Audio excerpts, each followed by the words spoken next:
Hey everyone, and welcome back to Sydney Trains Vlogs. Did you know that Melbourne had a Tangara? Well, technically it wasn't a Tangara, but let me explain. First off, I'd actually like to thank Brad Peadon for supplying the photos of this train for the video and the thumbnail. I'd also like to shout out his YouTube channel, Semi-Retired Foamer. He has so much absolutely amazing and valuable old footage of Sydney and Australia's railways. The link or the clickable tag to Brad's YouTube channel will be both in the video title and the video description. So yes, thank you Brad for supplying these photos. So let's get started. Now this train wasn't exactly a Tangara.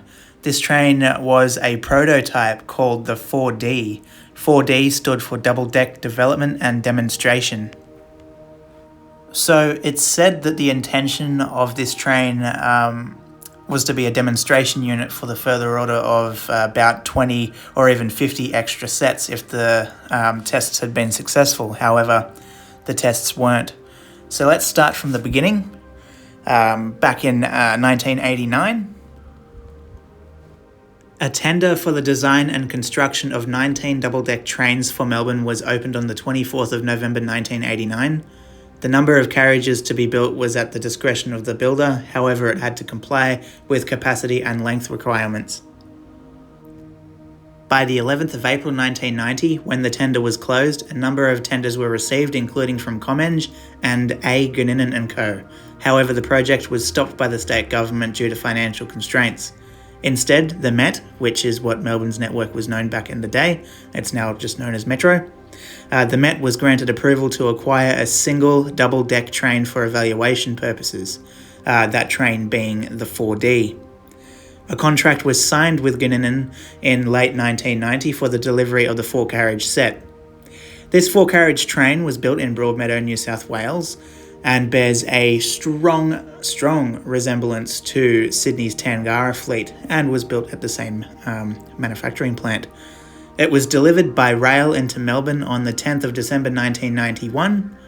After being bogie exchanged, it was transferred to Jolimont Workshops on the 18th of December of the same year for an inspection and final fit-out. Funding for the train was supplied from both the Victorian and Commonwealth governments. The train's design was based on Sydney's Tangara train, which was at the time being built at the A. Guninin & Co. plant at Broadmeadow for City Rail, as it was known back then.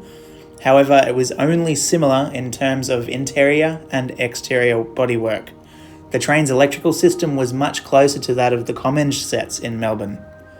The design was further modified to use on the Melbourne broad gauge track, and its control system was designed specifically to allow in-service coupling and operation with Comenge sets.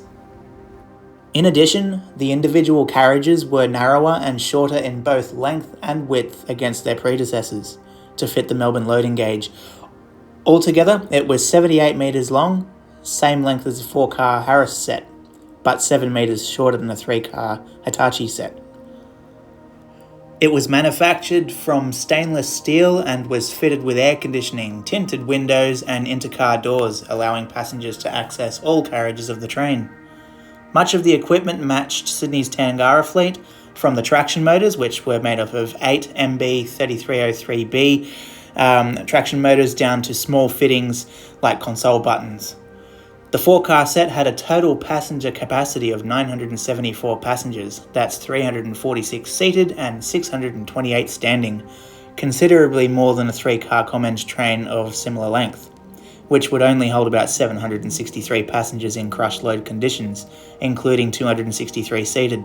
However, the set had about the same seating capacity as a Tate train, 10 seats per compartment, 34 compartments per 4-carriage set, with no data available on crush loads. As part of the trial, the Belgrave and Lilydale lines were selected as the main testing grounds for the unit, and necessary works were performed to accommodate the train's somewhat unconventional dimensions.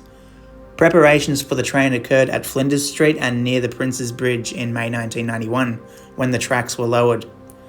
The overhead wire to Belgrave and Lilydale was also altered, including the power feeds, and platforms were cut back where required.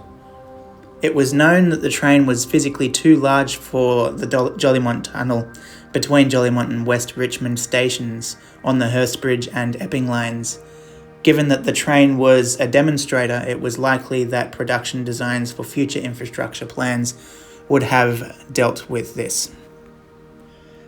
By early 1993, the Victorian government had decided not to proceed with the acquisition of any further double-deck trains, deciding infrastructure changes required to accommodate the larger trains were too expensive. Now we'll get on to the service life of this 4D train. The 4D broke from Melbourne tradition by being configured as driving trailer, motor, driving trailer. All other sets in service in Melbourne at the time were configured as driving motor, trailer, driving motor. In a further break from tradition, the 4D did not use the D code for driving trailer. Instead, it was simply coded TMMT. The car numbers were also placed far outside the usual range. The 4D was numbered as 6000T, 5000M, 5002M, and 6002T. Most of the time the 4D was on the rails, it was parked inside the stabling facilities at Bayswater on the Belgrave line. It first ran under its own power on the 27th of December 1991 when it conducted a test run to Lilydale and back. By January 1992, the month and year I was born, it was running tests coupled with a Comenge set, testing for performance, clearances, and its effect on signalling. By the 28th of January of the same year, it was conducting tests between Bunyip and Longwarry, I think that's how it's pronounced, on the Gippsland line. Testing continued through to February 1992. On the 5th of March 1992, it was officially launched. It departed Flinders Street in the morning, running to Parliament Station to collect the Minister for Transport and the awaiting media before proceeding to Ringwood. On the return journey, it stopped at Box Hill and Camberwell.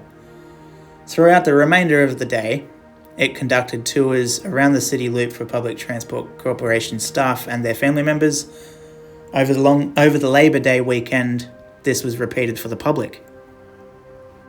It entered revenue service on the 10th of March 1992 after testing and a subsequent media launch.